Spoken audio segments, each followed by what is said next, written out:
یہ بھی قربانی کا ایک مسئلہ ہے اور بہت ضروری ہے، اس کو غور سے سننا۔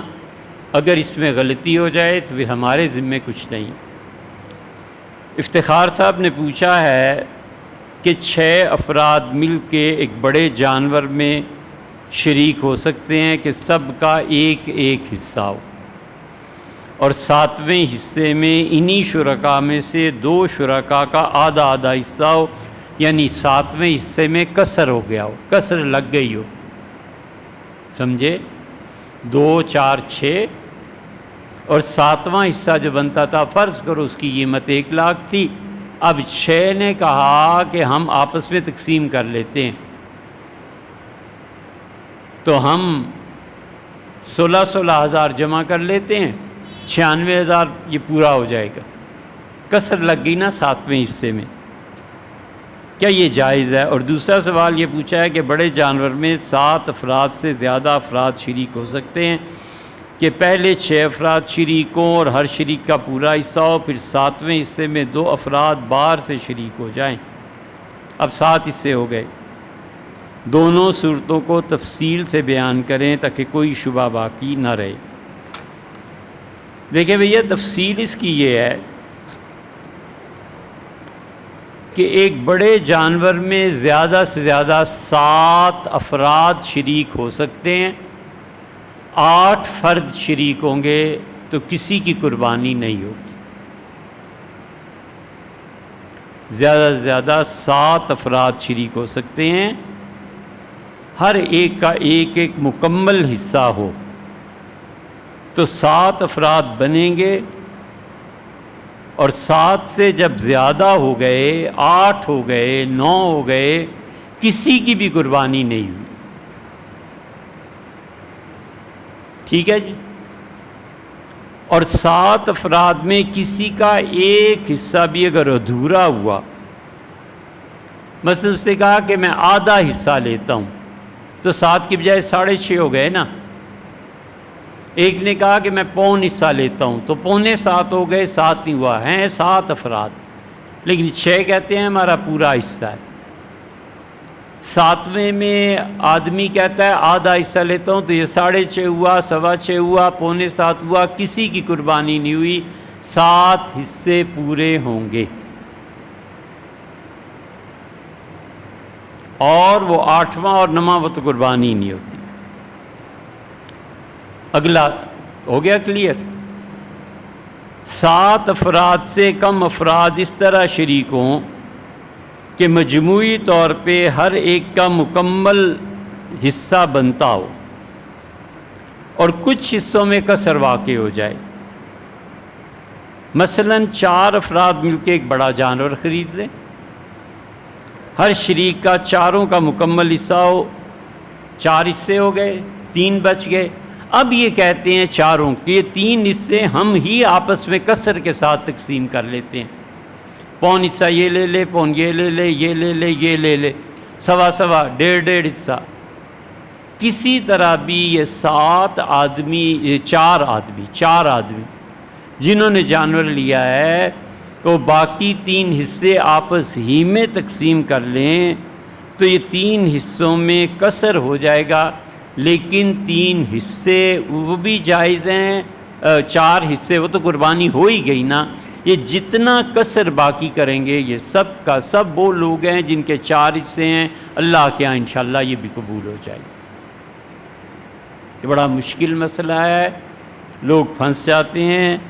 ہم پھر اس کو دوبارہ کہتے ہیں کہ 5 آدمیوں نے ایک جانور خرید لیا، حصے ہیں 7، 5 نے اپنا ایک ایک مستقل حصہ لے لیا، 2 حصے رہ گئے۔ ان 5 نے کہا کہ ہم اس میں کسر لے لیتے ہیں، کسر میرے ذمے آ گئی، تمہارے ذمے، اس کے ذمے، باہر سے کوئی آدمی ابھی نہیں آیا، تو ہم کہتے ہیں وہ جو کسر جمع ایک قربانی، کسر پلس ایک قربانی، یہ سب ہو گئی، اور یہ انشاءاللہ اللہ کے ہاں قبول ہے۔ اس لیے آپ نے جو مثال لکھی ہے کہ 6 شرکاء میں ہر ایک کا مکمل حصہ ہے، پھر 7ویں حصے میں وہ جو 6 تھے ان میں سے 2 نے لے لیا، تو چونکہ ان شرکاء کا مکمل حصہ ہے، اوپر سے ان میں سے انہوں نے کسر کر کے مکمل حصے لے لیے، 7 پورے کر لیے تو سب کی قربانی ہوگی۔ 7 حصوں سے کم ہونے کی صورت میں جتنے افراد شریک ہوں گے برابر برابر کا حصہ لیں گے، یہ نیا مسئلہ ہے۔ اور 7 حصے کر کے ان 7 میں تقسیم کرنا کوئی ضروری نہیں۔ ان میں سے 3 افراد کہتے ہیں کہ بھئی ہمیں یہ گوشت دے دو، باقی ہماری طرف سے ادھر تقسیم کر دو، اپنی مرضی سے اپنی خوشی سے، بالکل ٹھیک ہے۔ 7 کے 7 کہتے ہیں کہ گوشت کی ضرورت ہی نہیں ہے، یہ اللہ کی راہ میں جس کو بھی دے دو بھی ٹھیک ہے۔ اس میں سود نہیں ہوتا۔ سود اس صورت میں ہوتا ہے کہ 7 لینے کے دعوے دار ہوں، تو اس صورت میں اچھا گوشت کسی اور کے پاس چلا جائے گا، اس پہ اس سے ناراضگی پیدا ہوگی، وہ سود بنتا ہے۔ ورنہ جو آدمی اپنا حصہ چھوڑ دے، منتظمین کے سپرد کر دے کہ اس کو دے دیں، بالکل ٹھیک ہے، اس لیے کوئی حرج نہیں۔ بڑے جانور میں زیادہ سے زیادہ 7 حصے کیے جاتے ہیں، 7 سے زیادہ جائز نہیں ہے، یہ ہم نے بیان کر دیا۔ یہ جو مسئلہ ہم نے آپ سے بیان کیا ہے کہ 7 حصوں کی بجائے 4 حصے ہو گئے اور 3 حصے انہی نے خرید لیے اور اس میں لگ گئی کسر، اور یہ جائز ہے، اس مسئلے پہ علماء کا بڑا اختلاف۔ مسئلہ تو بیان ہو گیا۔ افتخار صاحب، آپ نے دوسرا مسئلہ جو لکھا ہے کہ قربانی کا رجحان عام ہے اور بہت افراد مل کے بڑے جانوروں کی قربانی حاصل کرتے ہیں، بیل یا گائے استعمال ذبح کی جائے، 5 جانوروں کا گوشت ایک ساتھ ملا کر مکس کر لیا جائے، پھر اس مخلوط گوشت کو تمام حصہ داروں میں برابر کا تقسیم کیا جائے، تو اگر ان میں سے کوئی ایک آدمی بھی، 35 آدمی ہیں نا، ایک بھی ناراض ہے تو نہیں ہو سکتا۔ سارے کے سارے راضی ہیں کہ یار جو جس کے نصیب میں مل گیا، 7 کے 7 راضی ہیں کہ کوئی پرواہ نہیں، ہمارا حصہ جو مرضی دینا، جو مرضی رکھ، سب جائز ہے، سب درست ہے، کیونکہ انہوں نے بغیر کسی لڑائی جھگڑے کے اپنی رضا سے اس بات کو مانا ہے۔ رہ گئی یہ بات کسر والی کہ کسر کس میں لگے گا، یہ بڑا اہم مسئلہ ہے بھائی۔ جو لوگ اس کسر کے قائل ہیں،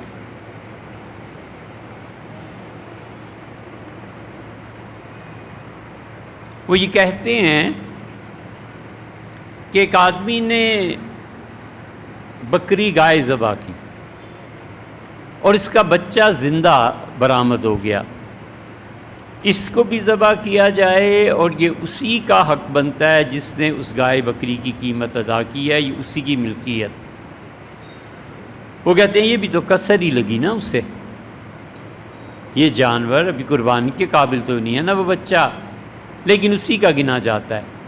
اسی طرح 4 آدمیوں نے جب جانور لے لیا، 5 نے لے لیا اور 2 حصے باقی رہ گئے تھے، انہوں نے کسر لگا کے اپنے ذمے لے لیا، یہ بھی انہی کا وہ بھی انہی کا، بشرطے کہ ایک ایک مستقل حصے دار ہو، تو مستقل اپنا ایک حصہ بھی وصول کرے اور یہ گوشت بھی وصول کرے گا جو کسر میں اسے مل گیا۔ ان کے برعکس جو مفتی حضرات ہیں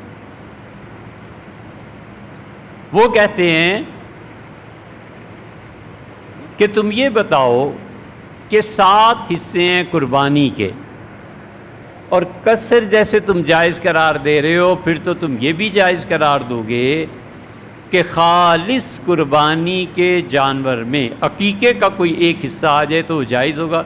ہم کہتے ہیں بھی وہ بھی جائز ہے، جیسے ہم کسر کو جائز سمجھتے ہیں، جیسے اس بچے کو جائز سمجھتے ہیں، ایسے ہی عقیقے کو بھی جائز سمجھتے ہیں۔ وہ کہتے ہیں ہمارے نزدیک نہ کسر جائز ہے، نہ رسول اللہ صلی اللہ علیہ وسلم کے ایصال ثواب کے لیے حصہ رکھنا جائز ہے۔ نبی کریم صلی اللہ علیہ وسلم کا ایصال ثواب مستقل الگ کرو، قربانی کے جانور میں جائز نہیں ہے۔ امت میں کسی کے لیے بھی، میں پیغمبر علیہ الصلوۃ والسلام، قربان کے جانور میں حصہ رکھنا جائز ہی نہیں ہے۔ اور اسی طرح ہم یہ کہتے ہیں کہ عقیقہ بھی جائز نہیں، کسر بھی جائز نہیں، ایصال ثواب بھی جائز نہیں، عقیقہ بھی جائز نہیں، یہ خالص قربانی ہے جو اللہ کا حق۔ اب مفتیوں کے 2 گروہ ہو گئے۔ ہم ایک عرصے تک بھی اس مسئلے میں پڑے رہے، حتیٰ کہ یہ افتخار صاحب کو اللہ جزائے خیر دے، اس مرتبہ ان کا جو مسئلہ آیا ہے تو دن رات ایک کر کے پھر ہم نے کہا اس کو تو حل کرنا ہی کرنا ہے انشاءاللہ۔ بدائع الصنائع جو حنفی فقہ کی زبردست کتاب ہے کہ اس جیسی کتاب آج تک لکھی ہی نہیں گئی، انہوں نے اس چیز کو جائز قرار دیا ہے کہ ایک آدمی پورا حصہ لے اور اس کے ساتھ کسر بھی لے۔ شامی رحمۃ اللہ نے اس کو جائز قرار دیا ہے کہ ایک آدمی قربانی میں عقیقے کا حصہ بھی لے۔ علماء نے اس کو جائز قرار دیا ہے کہ ایک آدمی قربانی کا حصہ بھی ڈالے، عقیقے کا حصہ بھی ڈالے، رسول اللہ صلی اللہ علیہ وسلم کی سال ثواب کا بھی حصہ ڈالے۔ 6 حصے اس نے امت میں نبی صلی اللہ علیہ وسلم سمیت تقسیم کر دیے اور ایک حصہ قربانی کا دیا۔ ہم کہتے ہیں یہ سب جائز ہیں۔ صاحب بدائع شامی بڑے بڑے علماء نے اس کو لکھا۔ آیا خیال میں؟ پھر ہمیں خیال ہوا کہ بر صغیر کے بہت بڑے فقیہ، ان کی رائے اس مسئلے میں دیکھیں، جن کی فقہ میں مہارت کیا دیوبند اور کیا بریلی سب میں مسلم ہے۔ اللہ نے فقہ اسلامی، فقہ حنفی میں بڑا حصہ انہیں عنایت فرمایا تھا۔ مولانا احمد رضا خان صاحب کو فتاوی رضویہ جب دیکھی تو حضرت نے لکھا ہے کہ گائے یا اونٹ میں 2 سے 7 تک شریک ہو سکتے ہیں۔ یہ فتاوی رضویہ ہے، اس کی فوٹو کاپی ہے۔ مولانا احمد رضا خان صاحب نے ٹھیک وہی مسلک لکھا ہے جو ہمارے ہاں حضرت مفتی محمد شفیع صاحب رحمۃ اللہ علیہ کا اور حضرت تھانوی رحمۃ اللہ علیہ کا تھا۔ وہ حضرات بھی اسے جائز قرار دیتے تھے، انہوں نے بھی جائز لکھا ہے۔ دیکھو عبارت کا پہلا فقرہ کیا ہے، حضرت نے فرمایا کہ گائے یا اونٹ میں 2 سے 7 تک شریک ہو سکتے ہیں۔ 2 نے خرید لی، 7 حصے کر دیے، 4 ایک نے لے لیے، 3 ایک نے لے لیے، 3.5 ایک نے لے لیے، 3.5 دوسرے نے لے لیے۔ اصل حصے تو ان کے محفوظ ہے نا، کسر اپنے اپنے ذمہ ڈال لیا۔ اور صحیح یہ ہے کہ کسی طرح باہم حصہ کریں اور ایک حصے سے کم کسی کا نہ ہو، ایک حصے سے کم حصہ کسی کا نہ ہو، 2 4 6 ہوں، لیکن ایک حصہ ہونا ضروری ہے۔ چاہیے کہ دو شخص جو گائے کو آدھا آدھا حصہ تقسیم کر رہے ہیں، درمیان کی عبارت مشکل ہے اس لیے اسے چھوڑا ہے، ہر ایک کے 3.5 حصے ہوئے، ایک حصہ ٹوٹا مگر اور سالم 3 حصے موجود ہیں، اور قربانی ایک حصہ، عقیقہ اس نے ڈال دیا دوسرا حصہ، یہ دونوں اللہ کے لیے ڈال دیے، 3 حصے دونوں کے محفوظ ہوئے، آدھا آدھا کسر ہوا، یہ سب کا سب فرمایا جائز۔ سمجھ میں آ گئی بات؟ آیا سمجھ میں؟ مولانا احمد رضا خان صاحب فرماتے ہیں کہ 7 حصے تھے، 3 حصے 2 آدمیوں نے لے لیے، 7واں حصہ آدھا آدھا لیں گے تو کسر ہوگی، یہ بھی جائز ہے۔ اور وہ جو بات ہوئی تھی کہ دوسرا فریق جو کہتا ہے کہ عقیقہ حضرت رسالت مآب صلی اللہ علیہ وسلم سمیت امت میں کسی کی بھی ایصال ثواب کی نیت یہ بالکل نہیں اس کے ساتھ شامل ہوں گی، مولانا نے کہا فرمایا کہ یہ جائز ہیں، اور یہی فتویٰ حضرت تھانوی رحمۃ اللہ نے دیا ہے، یہی فتویٰ مفتی محمد شفیع صاحب رحمۃ اللہ نے دیا تھا۔